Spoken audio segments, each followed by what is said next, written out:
올해 4월 15일 김일성 주석 생일인 타양절을 앞두고 북한이 대규모 기념 행사를 준비하는 정황이 포착되고 있습니다. 핵실험 등 추가 도발 예상이 나오면서 한반도를 둘러싼 긴장 고조되고 있죠. 뉴스회전 포커스에서 고유한 통일연구원장과 북한의 최근 동향 분석 전망해 보겠습니다. 안녕하세요. 네, 안녕하십니까? 네. 자, 제일 궁금해하는 거 한 가지 먼저 여쭙겠습니다. 모레 북한이 핵실험 진짜 하는 준비 하고 있는 건가요?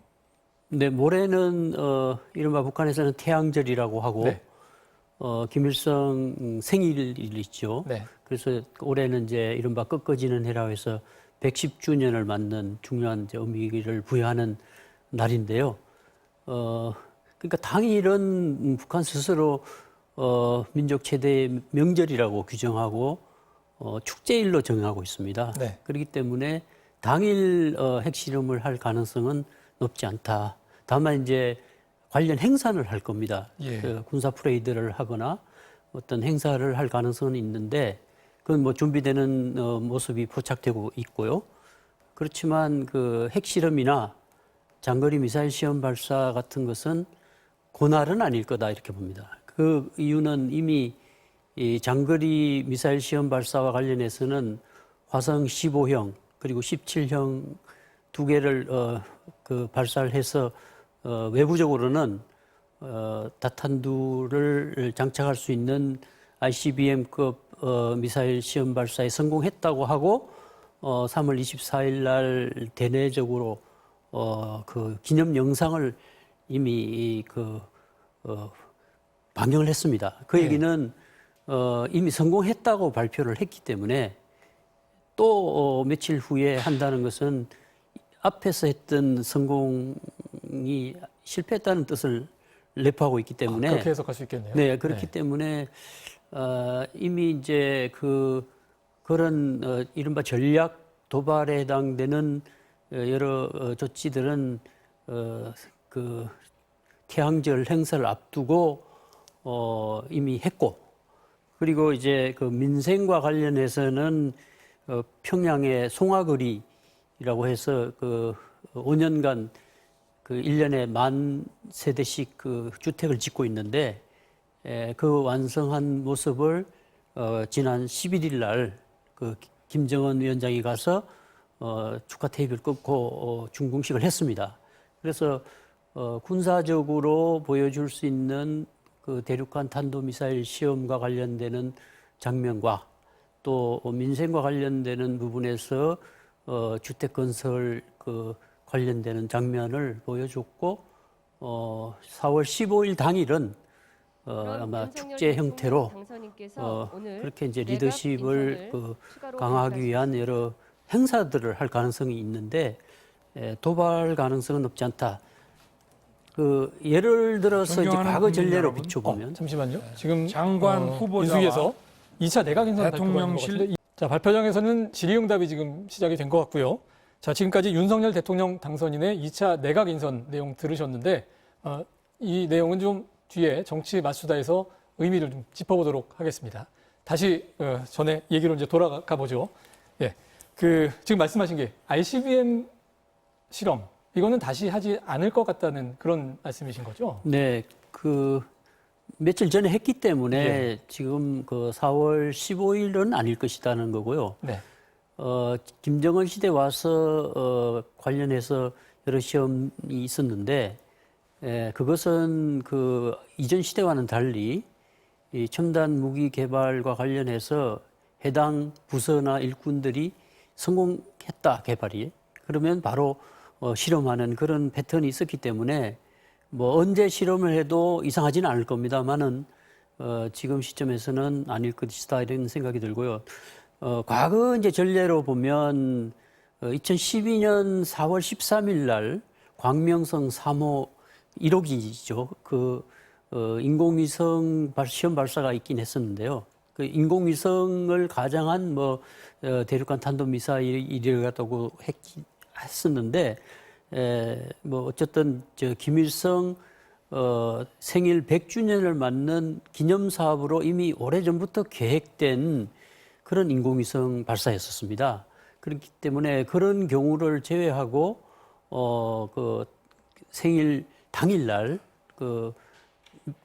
휴일 날로 지정이 돼 있는데 그날 발사할 가능성은 높지 않다 이렇게 볼 수 있을 것 같습니다. 그렇다면 시점은 모르지만 다음 스텝이 된다면 핵실험이 될 거다 이렇게 보시는 거죠? 네, 지금 일단은 그 핵실험과 관련해서는 6차례 했기 때문에 그리고 이후에 화성 15형 발사 이후에 2017년 11월 국가 핵무력 완성을 선언했기 때문에 추가적으로 이제 그 한다는 것은 또 다른 소형화라든가 예. 새로운 형태의 어떤 무기일 경우 핵실험의 가능성은 열려 있다고 할 수 있겠습니다. 자, 지금 보니까요. 동해 공해상에 미국의 핵 추진 항공모함 링컨함이 지금 와서 훈련을 지금 하고 네. 있다고 합니다. 이게 말하자면 북한에 대한 좀 압박 이런 카드로 지금 봐야 될까요? 네, 당연하죠. 예. 그러니까 아까 말씀드린 2017년 11월 달에도 북한이 핵실험에 이어서 장거리 미사일 시험 발사가 있었고 그래서 미국도 그 당시에 그 로널드 레이건 호를 비롯해서 세 척의 항공모함을 동해로 진입시켜서 한미 합동 해군 군사 훈련을 한 적이 있습니다. 이번에는 한 척의 항공모함이 그 레이건호가 그 링컨호죠. 링컨호가 와 있긴 한데 그 합동 군사 훈련까지는 아니더라도 소위 말하는 전략 무기의 그 전개를 통해서 무력 시위를 하는 것이죠. 북한이 추가적으로 계속 도발을 이어간다면 한미가 대응할 수 있는 충분한 능력을 갖고 있다 하는 무력 시위를 지금 하고 있다고 볼 수 있겠습니다. 이런 것도 일종의 무력 시위 중에 하나로 볼 수 있는 네, 건가요? 네. 그러면 이게 정말 어떤 측면에서 북한에게 좀 위협적인 그런 요인이 되는 건가요? 그러니까 북한은 지금 예. 그 현실적으로 한국 전쟁이 완전히 끝나지 않은 정전 상태이고 네. 또 그 주한 미군이 그 주둔하는 상황에서 전시 작전 통제권을 미국이 가지고 있고 예. 그래서 자기들이 핵을 개발하는 동기를 미국으로부터 오는 적대시 정책이라고 그 핵 개발의 동기를 거기서 찾고 있습니다. 예. 그래서 가장 그 적대시 정책의 그 심각한 표현이 한미 합동 군사 연습이라고 얘기하고 있거든요. 그런 측면에서 지금 이제 곧 진행될 그 한미 합동 군사 연습과 함께 네. 미국의 전략 자산의 한반도 전개는 언제라도 이제 북한의 안전을 위협할 수 있다고 인식을 하는 것이죠. 그래서 늘 그 문제를 제기하고 있고, 그래서 2018년 그 한반도의 봄이 열릴 때도 우리 특사단이 갔을 때 그 김정은 위원장이 한 얘기가 군사적 위협이 해소되고 체제 안전 보장이 이루어진다면 핵을 가질 이유가 없다. 이른바 이게 조건부 비핵화론이었습니다. 그래서 이제 그 문제가 이 충족이 되면 핵을 버릴 수 있다는 얘기였거든요. 그런데 이제 그 협상이 지금 하노이 노딜 이후에 그 교착 국면 아래 북한은 사실 그 싱가포르 합의 때 했던 그 핵과 미사일 시험 발사를 하지 않겠다는 모라토리움과 한미 군사연습 중단을 서로 교환하는 쌍중단을 교환하는 그 합의가 있었는데요. 그걸 이제 이른바 싱가포르 합의라고 예. 얘기하는데, 근데 이제 한미 연합 군사 훈련이 계속되고 있으니까 미국이 먼저 어겼다. 그러니까 자기들도 그 합의에 구속받지 않고 며칠 전에 화성 15, 17 두 그 장거리 미사일 시험 발사를 했던 것이거든요. 그래서 지금은 이제 강대강의 대치 국면으로 치닫고 있는 그런 상황이라고 할 수 있겠습니다. 자, 이렇게 지금 북한이 긴장을 좀 고조하는 배경을 좀 짚어볼 필요가 있을 것 같은데, 앞서도 잠깐 말씀하셨듯이 올해가 이제 그 김일성 주석 탄생한 지 110주년 되는 거고, 또 이 김정은 국무위원장이 또 집권한 지 또 10주년 되는, 예, 예. 공교롭게 이 두 개가 지금 맞물린 것 같습니다. 예. 그러니까 이런 것들이 좀 이유가 되는 건가요? 그러니까 뭐 그 북한에서는 이른바 5년, 10년 단위로 꺾어지는 해라고 예. 해서 의미부여를 강하게 하는데, 올해는 말씀하신 대로 이제 그것과 함께 김정일 또 출생 90주년 해이고, 네, 네.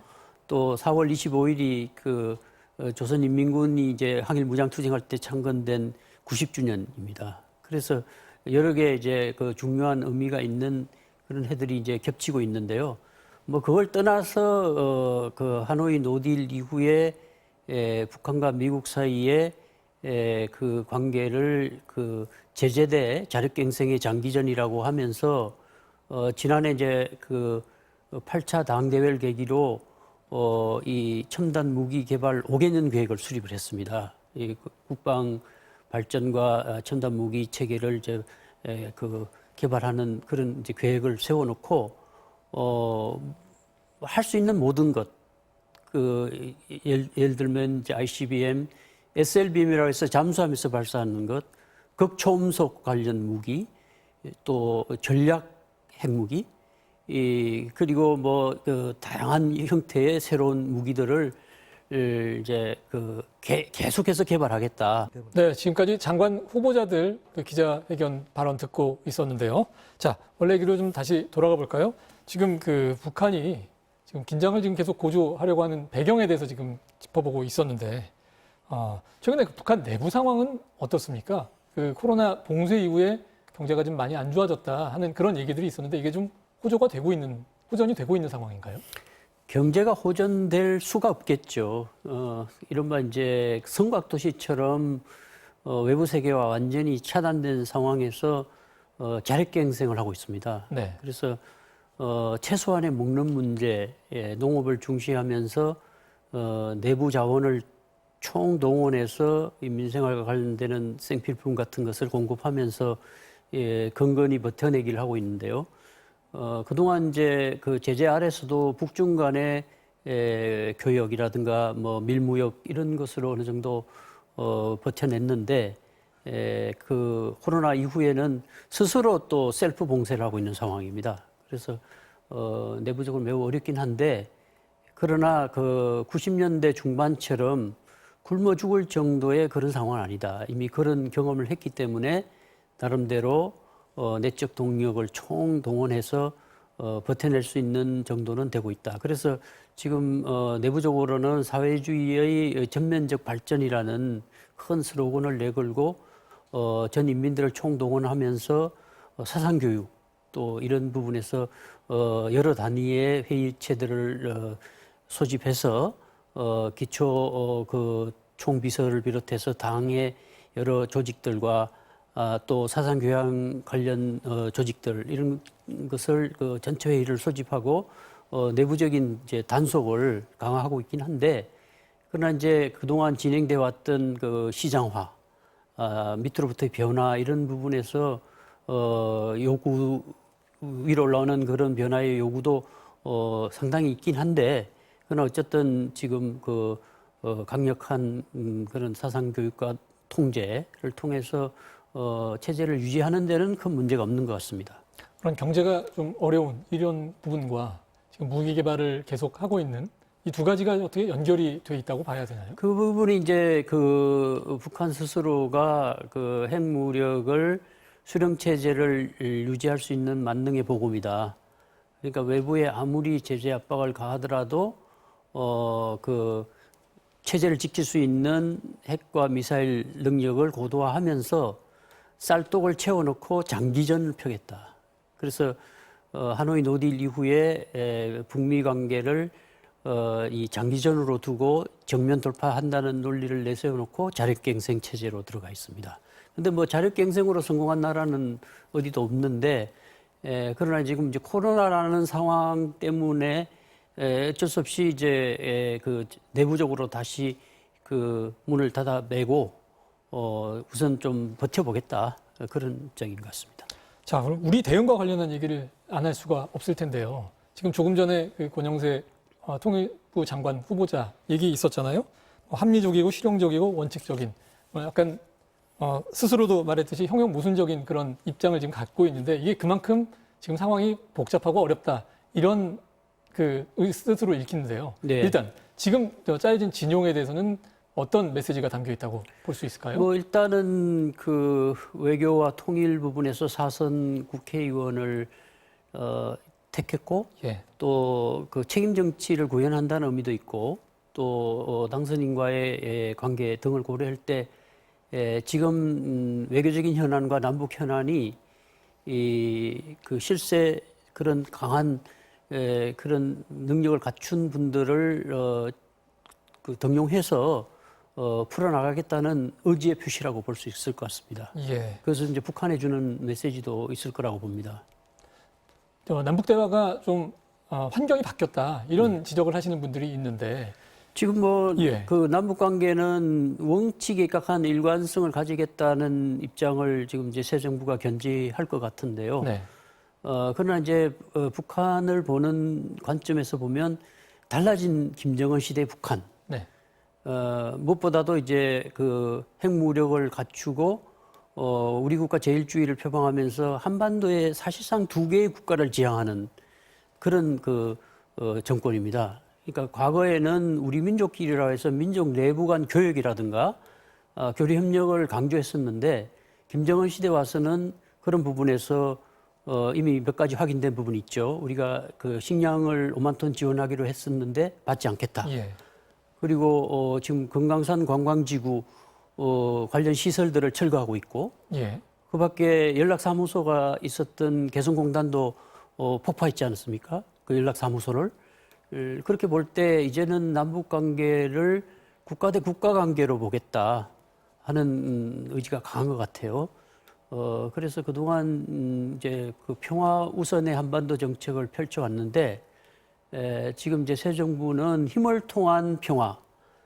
북한도 조금 전에 쭉 얘기했던 것이 사실은 이제 힘을 통한 평화를 얘기하고 있는 것이거든요. 그래서 그 지금 새 정부는 북한을 주적으로 하겠다. 북한은 전쟁을 주적으로 하겠다 이렇게 얘기하고 있습니다. 그러니까 남한이나 미국이 주적이 아니다. 이 얘기는 핵무력을 충분히 갖추고 전쟁 억제력을 갖추어서 전쟁을 막아서 이제 평화를 간다는 의미거든요. 그래서 그 둘 남북한 모두 힘을 통한 평화를 얘기하고 있기 때문에 이게 이제 강대강의 대치 국면에서 언제라도 충돌할 수 있는 가능성은 열려 있다. 이제 그런 문제가 있고요. 그래서 어쨌든 새 정부는 그 과거부터 이제 이게 풀리지 않는 것이 분단도 70년이고 핵 문제도 30년인데 저희가 볼 때는 약간의 근본주의적 함정들이 있는 것 같긴 해요. 그러니까 미국은 선비핵화에 입각한 제재 만능주의에 빠져 있고 또 우리는 이제 지난 정부 기간 동안에 평화 우선의 한반도라는 의미에서의 오직 평화라는 그 평화를 상당히 강조했지만 실질적으로 평화를 정착시키는데 한계가 있었고 북한은 앞서 말씀드린 대로 오직 자력갱생입니다. 그래서 이 관련 국가들이 모두 자기 입장에서 근본주의 함정에 빠져 있으니까 이 타협이 잘 안 되는 것이고 타협을 했다 하더라도 이 위에 정상들이 톱다운 방식으로 여러 가지 합의들을 만들었지만 국내 구조의 반발 또 국제 구조의 여러 가지 역학 이런 것들이 작용하면서 다시 이제 그 합의들이 사문화되는 이런 과정들이 쭉 있어 왔었는데요. 그래서 아마 새 정부 입장에서는 과거처럼 또 이전 정부가 했던 것을 근본적으로 부정하기보다는 지금까지 해왔던 노력에 대한 재검토를 충분히 한 다음에 일관성 있게 풀어나가야 되는데 저는 적어도 이 문제를 풀려면 우리가 요구하는 비핵화 문제랑 북한이 요구하는 평화체제 문제를 단계별로 동시행동 입장에서 교환하는 수밖에 없다. 근데 지금도 이게 이제 실패하게 된 것이 그 교환 프로그램을 진행시키기 위한 단계별 어떤 그 로드맵을 만드는데 하노이에서 실패했거든요. 그래서 하노이로 돌아가서 이 과정을 다시 시작하느냐, 아니면 이제 북한이 더 이상 비핵화할 의지가 없다고 보고 공포의 균형을 맞추는 방식. 예를 들면 이제 미국의 확장 억제력을 또 강화하거나. 근데 우리 내부적으로 핵 개발의 문제는 여러 가지 그 조건상 쉽지는 않을 겁니다. 그러나 어쨌든 이제 그 공포의 균형을 잡기 위한 여러 가지 노력을 이제 해야 하는 그런 기로에 서 있다고 볼 수 있습니다. 그러니까 다시 이 한반도의 몸으로 돌아가서 이 평화 비핵 교환 프로세스를 재가동하느냐, 아니면 공포의 균형을 잡는 쪽으로 힘을 통한 평화의 강대강의 대치로 가느냐 하는 그 분기점에 있고, 지금 이제 이 정부에서 다음 정부로 넘어가서 다음 정부는 그 어느 길을 선택해야 하는 그런 기로에 서 있다고 볼 수 있겠습니다. 예. 오늘 말씀 여기까지 듣도록 하겠습니다. 네. 말씀 감사합니다.